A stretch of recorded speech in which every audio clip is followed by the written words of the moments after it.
Good afternoon. Welcome back to Passionate World Talk Radio Network, a wholly owned subsidiary of Global Media Network, LLC, to educate, to enlighten, and to entertain. And on today's episode, December 24th, one day before Christmas, we are discussing on Scam DamNation the 5 steps where you're most vulnerable to identity theft and fraud, and the 5 safest states where you're the safest. Did you know that last year in 2023, American lost an estimated $10 billion to fraud? And no matter where you live, it's going to happen to you. So you need to be mindful when you receive an email message about data breaches and scams that are proliferating. And because of the advent of artificial intelligence, they're more sophisticated than ever.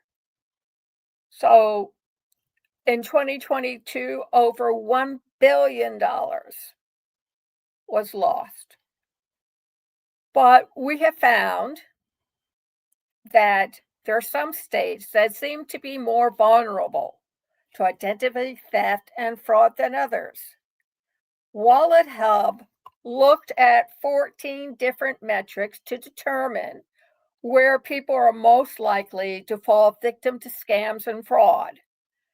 The study factored in everything from identity theft complaints per capita to state spyware laws to the median loss amount due to the fraud.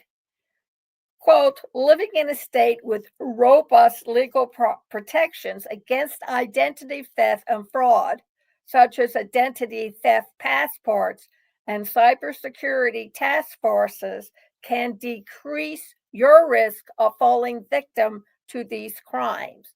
Though staying vigilant and protecting yourself online is still the most important, Wallet Hub analyst Chip Lupu said.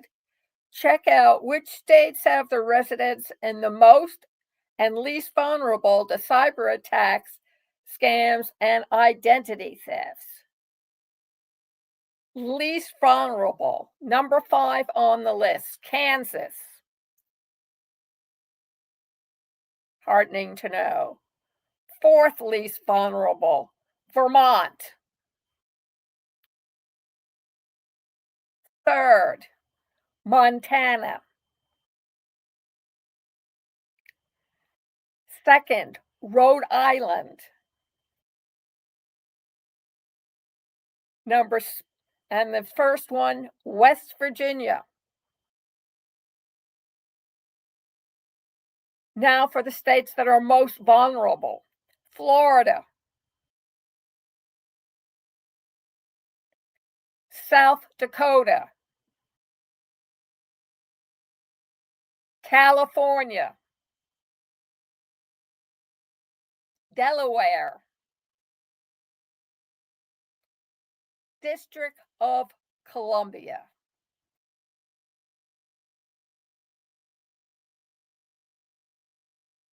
So if you live in those states, guaranteed you are going to be exposed to more fraud than anybody else. So you're saying, Lillian, how do we protect ourselves? Well, who in these states are most vulnerable would be my question back. And these are people who are active on social media and families who earn higher incomes can become more likely to become victims of identity theft. Why are they? According to the 2023 FTC Consumer Sentinel study, the 30 to the 39 age group reported the most identity theft, followed by those aged 40 to 49. While seniors and children are also affected by identity theft, they report fewer cases. perhaps because they're unaware of the problem, don't know how to report it, or the perpetrator of the crime is a parent or a guardian. Children. Children are enticing targets because they have social security numbers and no credit history. Thieves can open fraudulent accounts and rack up debt in the child's name that can go unnoticed for years. Victims of child identity theft may not even realize until they reach adulthood and try to apply for credit cards or pay bills in their own names. What's worse, child identity theft also happens at the hands of people the child trusts, like their parents and close family friends, who have easy access to the child's personal information. In fact, of U.S. households, the child victims of identity fraud in 2022, 67% knew the theft.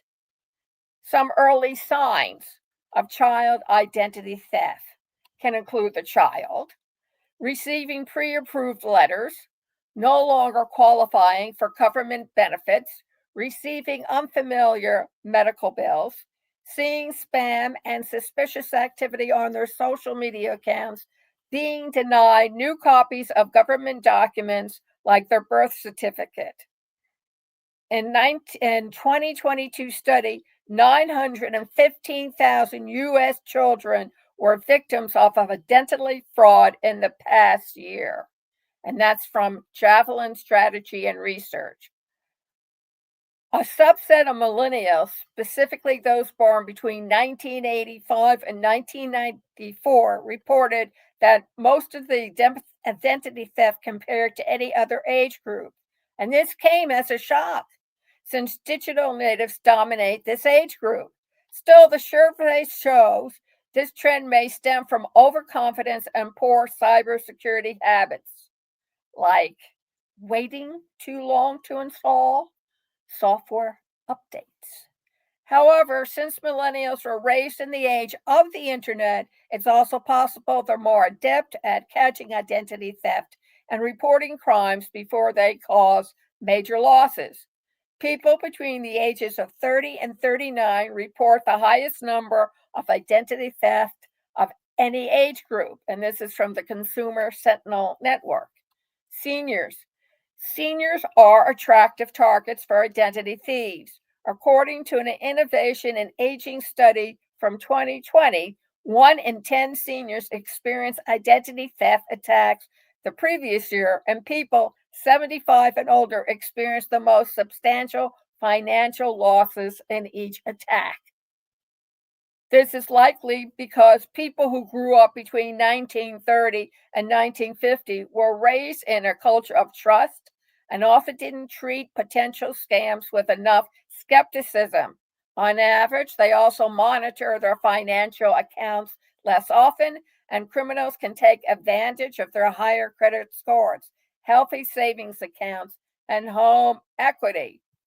In 2022, seniors who were targets of fraud, such as identity theft attacks, reported a total loss of $3.1 billion, which is 1.3 billion more than the age group with the next highest loss. That's from the FBI. Social media user. Heavy social media users may be likely to become identities of theft if they're inclined to share personal identifiable information like birthdays, addresses, and employment details online.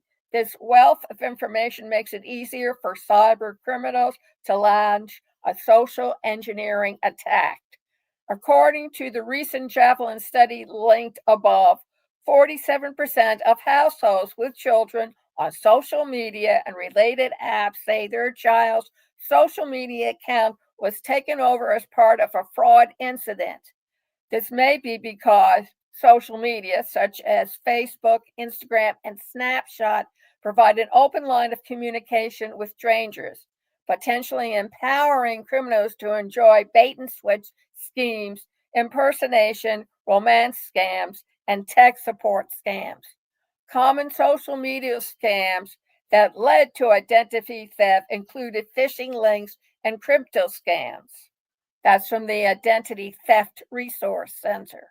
People who earn lots of money, for example, $50,000 and up per year, are more likely than any other income group to be victims of identity theft within their lifetime, according to a 2021 survey conducted by the U.S. Department of Justice. This is likely because they're a profitable mark for identity thieves. This demographic tends to have more credit cards, savings, investments, and property. They also have a larger digital footprint, enabling cyber criminals to steal their personal and financial information. People who earn $75,000 or more a year are the most common victims of identity theft. That's from security.org. How does it happen?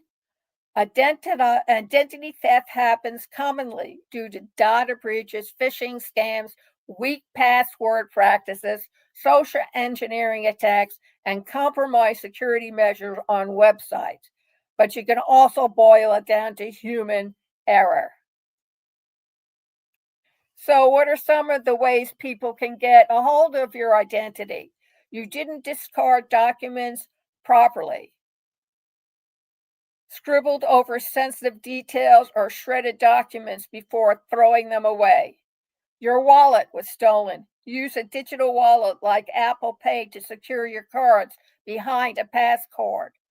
A card skimmer recorded your credit card information. Check for loose or unusual attachments to identity card skimmers before swiping. A cyber criminal stole your private information while on public Wi-Fi. Use a VPN to help keep your online sessions private on unsecured networks. You clicked on a phishing link. Inspect the URL for misspelling, unusual characters, or redirects. A hacker figured out your password. Use multi-factor authentication as criminals can't access your accounts with just one password. You were part of a data breach. Subscribe to data breach notifications and take fast action after receiving your alert. You fell for a social engineering scam. Avoid sharing personal information before verifying the person's identity. Here are some tactics criminals might use to steal your identity. In person, criminals might glean personal information by reading improperly discarded documents, stealing or picking up lost wallets, or installing ATM skimmers. Online, cyber criminals might lurk on public Wi Fi networks, send phishing links or attachments, crack your passwords in a brute force attack, buy personal information from data breaches on the dark web, or use social engineering scams to trick you into oversharing personal details. How do you know if it happens? It's not always obvious, but there are subtle signs like an uptick in junk emails and sneaky transactions hiding in your bank statements. With that in mind, here are some obvious and not so obvious signs that somebody might have stolen it. Vendor sends you bills for things you didn't buy. Unauthorized transactions appear on your statements. Your credit score drops suddenly. Debt collectors call about accounts you didn't open. Lenders deny your loan applications. Mail starts to go missing.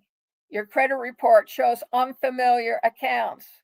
The IRS sends multiple fraudulent tax return notifications, and arrest warrants appear for crimes you didn't commit. What do you do? Well, you don't call for Tiger Lily, and you certainly don't call for Peter Pan. Recovering from identity theft involves reporting the crime, notifying your bank and credit bureaus, monitoring your credit, and even taking legal action. Ultimately, this can be time consuming, reportedly taking several weeks to a few months to recover. To speed up the process and minimize your losses, Do these 3 easy steps as soon as you realize your identity was stolen. File a report with the FTC, your bank, and the police. Notify the credit bureau and place a fraud alert. And monitor your credit report for suspicious activity. When you file a report, you report identity theft to the local police by calling the non-emergency line. Then submit a report with the FTC online and notify your bank. Together, they can help you create a paper trail, recommend the next steps, and advise you on updating vulnerable accounts. Contact your credit bureaus. Contact the 3 credit bureaus, Equifax, Experian, and TransUnion, and let them know that somebody stole your identity. From there, you can freeze your credit or place a fraud alert. Monitor your credit card and reports. Keep an eye out for suspicious activity over the next year and dispute credit report inaccuracy. In 2023, U.S. identity theft victims lost around $126 million. With an identity protection tool like LifeLock Ultimate Plus, you can help protect yourself against the financial fallout after identity fraud. And with 3 bureau credit monitoring and restoration support, LifeLock will help you avoid becoming part of that statistic. And if you still have questions, you have to find out what is identity theft. It is when someone steals another person's personal information. Personal information that could be your legal name, social security number, or financial data that they use to commit fraud. What do? If somebody steals it, change your passwords at once. Freeze your credit and report the theft to the police, your bank, the credit bureaus, and the FTC. Also monitor your bank statements and credit reports closely over the next year. How many people are victims? There are over 1 million cases of reported identity theft in 2023, according to the Consumer Sentinel Network, a database run by the FTC. Who can identify theft victims to network? You can join online forums and social media groups to share your story and connect with other victims of identity theft. You can also try contacting consumer rights organizations and nonprofits to talk with experts or access resources to aid in the recovery process. Regardless of where you find support, take care not to overshare about your situation to help protect yourself from further identity theft. This article was written by Claire Stauffer, Stouffer, and she is a staff writer. So I want to thank you very much for joining me this morning to find out where the worst states are for identity theft and scams, and also the 5 states that are in fairly good condition considering what may be happening. You can listen to this all over again by going over to passionworldtalkradio.com. Scroll down to the bottom of the page where it says State of Current Affairs. Click on it. It'll take you to a web page. There's a Google link. Click on that, and it'll take you into the belly of the beast of youtube.com, PWR Network, PW Talk Radio, and you can see all the videos that we've done for the entire year. You can also go over to linkedin.com/Lillian Cauldwell, facebook.com/Passional World Radio, and a host of other places. You can also check out our blog at passionalworldtalkradio.com/blog and listen to the audio. This program is brought to you by 3 sponsors. The Obstacles of Podcast Training. Please go over to educate.passionalworldtalkradio.com/masterclass. Also, Gold Nuggets for communication and technical/digital. And you can do that at educate.passionalworldtalkradio.com/gold nuggets. So you can earn while you learn.